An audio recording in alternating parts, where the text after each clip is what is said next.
Test 2, Part 3. You will hear an interview with someone whose family spent a year living without television.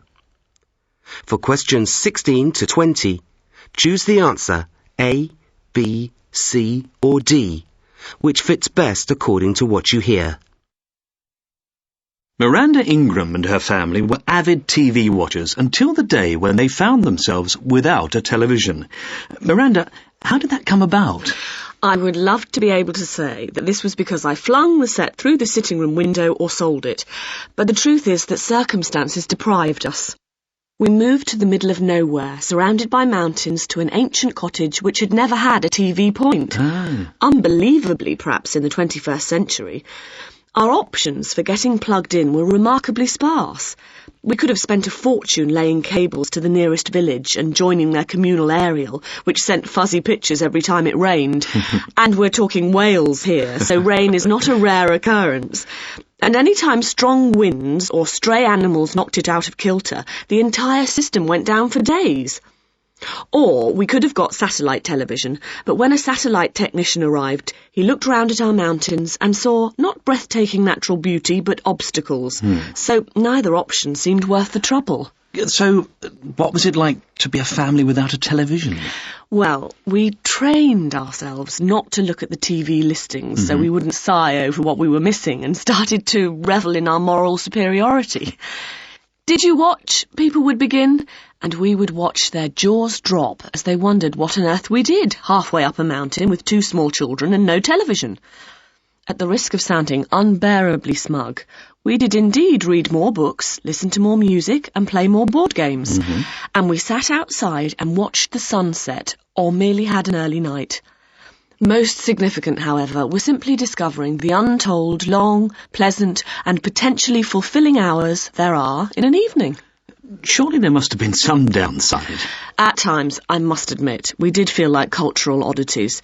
Television enters the language, and we didn't know what people meant when they compared someone to an apparently well-known character, or when they used what was presumably a catchphrase from a popular programme. And my husband and I are confirmed news junkies, so we really missed the television when it came to big news events. There are certain stories where television pictures tell more than any amount of radio and newsprint. But, like any mild addiction, after an initial withdrawal, before long you hardly give it a second thought. So why, since you were evidently enjoying life without television, did you get connected again? You may well ask. Well, it was my husband who persevered with the satellite option. Not, I'm convinced, because he missed the broadcast so much, more because he missed playing with the remote control in the way that men love to. Anyway, I went along with it because I'm certainly not one of those anti-TV types that believes the box to be the source of all modern evil. There are lots of interesting and rewarding programmes for both adults and children, and television is a perfectly good ingredient of a well-rounded life. But its insidiousness lies in its being an easy option, like a ready meal, which seduces you into forgetting the rewards that come from putting a bit more into life. So I must say that when the day arrived for our connection, I was apprehensive, terrified that this thing in the corner would dominate our lives. So how have things turned out? Are you and the children TV addicts again? Well, amazingly, now we have our TV back, the children can take it or leave it.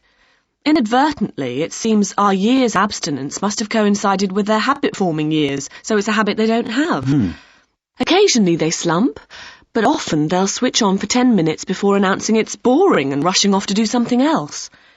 I even find myself proposing half an hour's viewing as an activity, but if they suspect it's because I want to sneak off and do something without them, they are very unlikely to agree.